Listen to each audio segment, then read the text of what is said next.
Yo, what is going on, guys? My name is Family Shucks and welcome back to another video.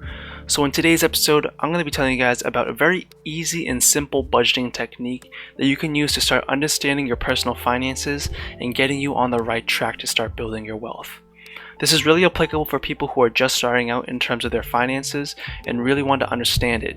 And since it's relatable to me, recent grads who are preparing for the workforce, who want to prepare for the large influx of money that you'll be handling soon that you've never had to before. This is a technique that I've personally used when I first started off that really served me well during my finance infancy, and is something that I still use to this day. So for what it's worth, I can personally vouch for this as a very effective and reliable system for your personal finances. I want to preface this by saying that everyone's financial situation is different. And that's mainly the beauty of personal budgeting, is that it's flexible and able to be tailored to your own needs. So what I'm going to be talking to you guys about are just guidelines that you should keep in mind when creating your budget. I'll also be showing you guys an example of how it's used and give you a glimpse into my own budget breakdown of what I use currently. Now before we get started, I would like to say I highly recommend for everyone to read the book The Richest Man in Babylon by George S. Clason. This is a really quick and easy read for everyone from all ages to help understand personal finance and developing your wealth. It gives very anecdotal stories that I feel are very applicable and very relatable and very easy to understand, and I could not recommend this any more to anyone who is looking to get more into their personal finances and develop their wealth. So yeah, with that being said, let's just get started. So the budgeting technique I will be talking to you guys about for today is called the 50-30-20 budget rule. Now this is a term that has been coined and popularized by Senator Elizabeth Warren, and it is a very simple way to help manage your personal finances. Now just so we're clear, this budgeting rule focuses on after-tax income. So after the state and federal tax get taken off your paycheck, as well as pre-tax deductions like your 401k, health benefits, medical, dental, vision, etc. After all that gets taken out, we're going to be looking at the after-tax income that gets deposited into your bank account. And as I've said many times beforehand, this is a very simple budgeting rule. All you really need to know is on the screen right now. So, what does this breakdown look like? As the name suggests, 50% gets broken down into needs, 30% gets broken down into wants, and 20% of that gets broken down into savings. But what does that mean? So 50% of your after-tax income gets dedicated to your needs. And your needs involve anything that you need for your basic survival. This ranges from mainly anything that keeps a roof over your head and food in your stomach. So things like mortgage, rent, student loans, car payments, groceries, and insurance are things that you need in order to survive on a day-to-day basis. So 50% of your after-tax income should be dedicated to that. Now I will say, if 50% of your after-tax income is not able to cover the basic needs of your life, you're living a lifestyle that you can't afford, so you'll either need to change how you live or make some sacrifices in the other respective categories in order to fund your basic needs. Now I don't really suggest the latter, so I would highly suggest the prior of finding a lifestyle that fits within your budget. And I think that's something that a lot of people make the mistake of doing, is that they live a life that they cannot afford because they're too focused on impressing other people and not focused on what's best for them. Ingrain this into your head right now. When you start off and when you grow older, do not let lifestyle inflation affect you so dramatically, or else you'll continue to live paycheck to paycheck no matter how old you get. So with that being said, 50% of your after-tax income should be dedicated to your basic survival needs. Now moving on from that, 30% goes to your wants. Now what are your wants? Wants are basically things that you don't necessarily need to survive, however are additions to your life that make it a little bit more enjoyable. Things like occasionally dining out, subscriptions, hobbies, vacations, entertainment, etc. Anything that you want should be funded with 30% of your after-tax income. Now like I said before, everyone's lifestyle is a little bit different.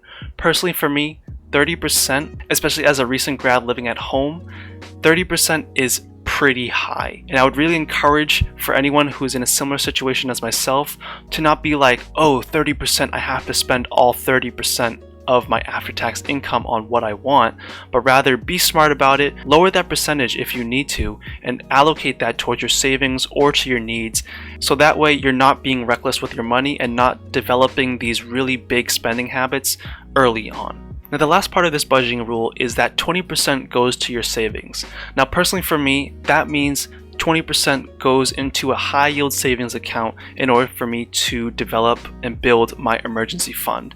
Now, like I said before many times in previous videos, my emergency fund consists at a minimum of 6 to 8 months worth of expenses. However, that 20% can also be put into your investment accounts such as your Roth IRAs or brokerage accounts, anything that is funding your personal savings or your investments. And honestly, that's about it. That's as simple and easy as this budgeting rule is.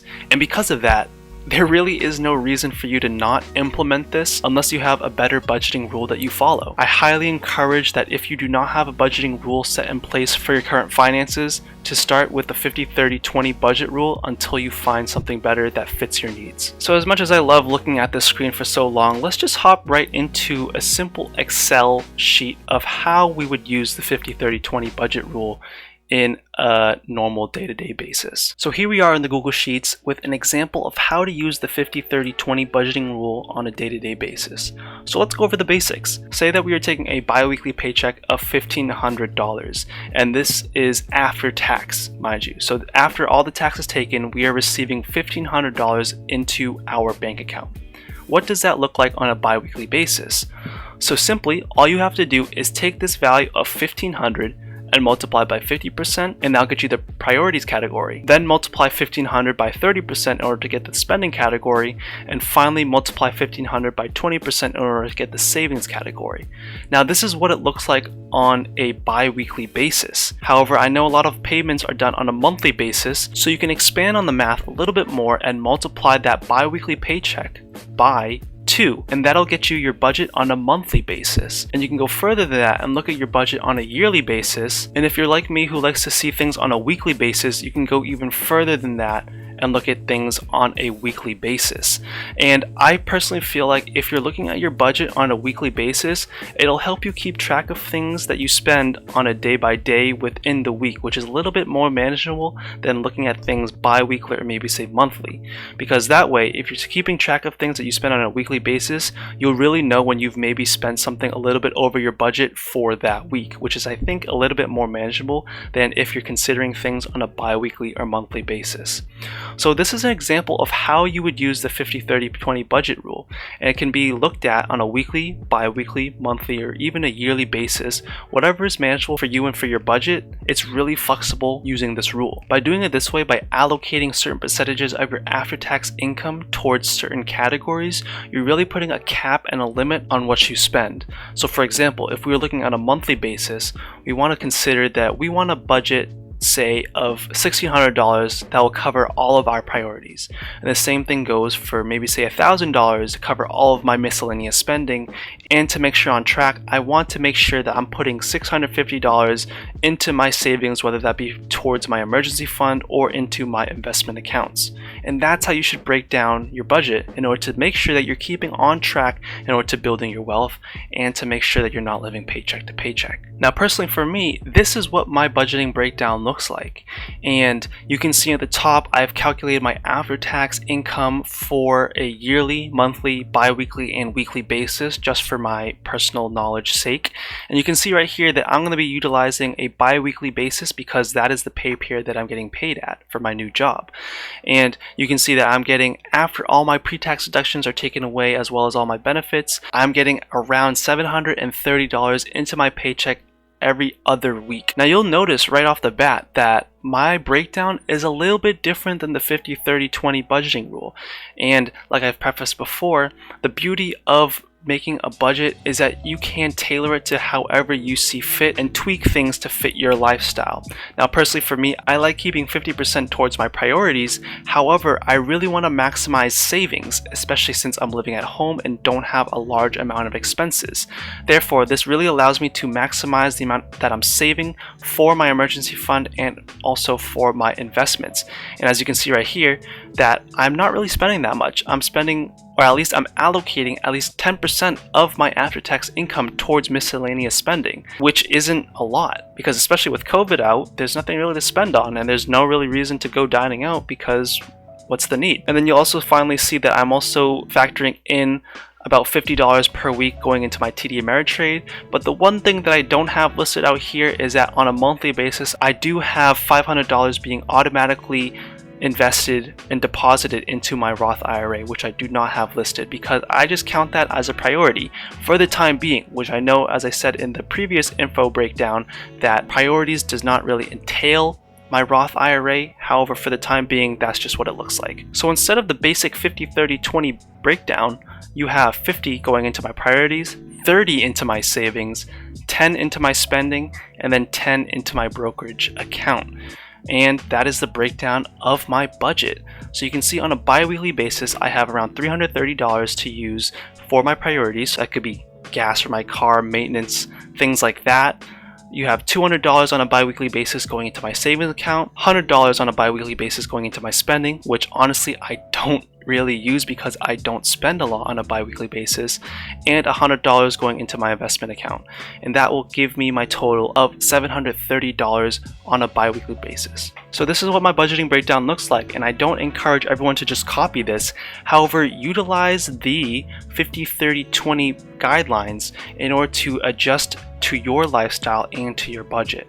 And on a final note, I do highly recommend everyone reading The Richest Man in Babylon by George S. Clason. It is something that will really help on giving you a grasp on personal finance and developing your wealth. So honestly, that's about it. That is the 50-30-20 budgeting rule, and it is that easy and simple that I highly recommend to everyone who is just starting out in personal finance and wants to develop a budget for themselves. So with that being said, thank you guys so much for watching, and I'll see you guys next time. Peace.